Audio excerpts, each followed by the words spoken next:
બધાને નવા વર્ષના પહેલાં સોમવારના હર હર મહાદેવ. હું છું પંચનાથ મંદિર.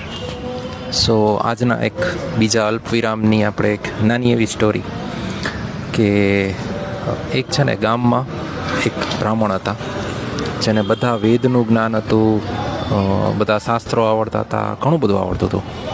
અને એ જ ગામમાં એક નાવિક રહેતો હતો કે જનરલી એક ગામમાંથી બીજા ગામમાં કોઈને જવું હોય તો એ નદી ઓળંગાવી દે, પાસ કરાવી દે. સો એકવાર બ્રાહ્મણને જ બીજા ગામમાં જવાનું થયું તો બ્રાહ્મણે નાવિકને કીધું કે મને સામે ગામ જવું છે તો સામેના કાંઠે મને મૂકી દે, ઉતારી દે. તો નાવિકે કીધું આવો મહારાજ. એટલે મહારાજ છે એ બોટમાં બેઠા. પછી બોટ ચાલવા લાગી ત્યારે બ્રાહ્મણને થોડુંક ઘમંડ આવી ગયો. એટલે એણે પૂછ્યું નાવિકને કે તું કેટલો ભણેલો છો? ત્યારે નાવિકે કીધું કે મને કંઈ આવડતું નથી, પણ મને બોટ આ મારી છે ને મને ચલાવતા આવડે છે અને રોજીરોટી કમાવું છું.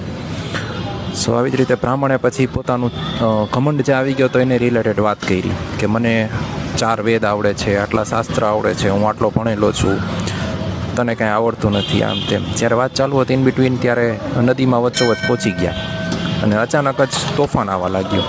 તો બ્રાહ્મણને ચિંતા થઈ અને નાવિકે કીધું કે મહારાજ, હવે મારા આ તોફાનમાં મારાથી આ બોટ ચાલશે નહીં.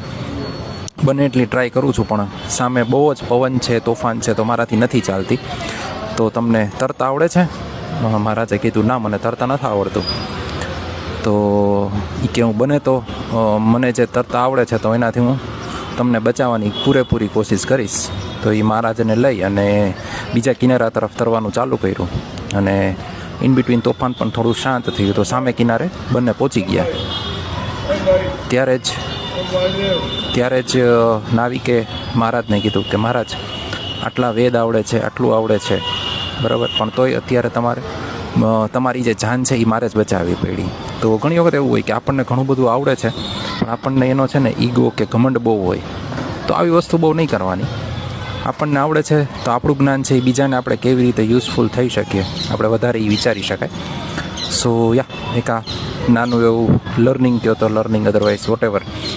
સો સેમ વસ્તુ, તમારી પાસે ઘણું બધું જ્ઞાન છે, ઘણું બધું આવડે છે, ઘણા બધા નોલેજેબલ છો, તો બીજાને કઈ રીતે હેલ્પફુલ થઈ શકો આ વિચારજો. Thank you. હર હર મહાદેવ.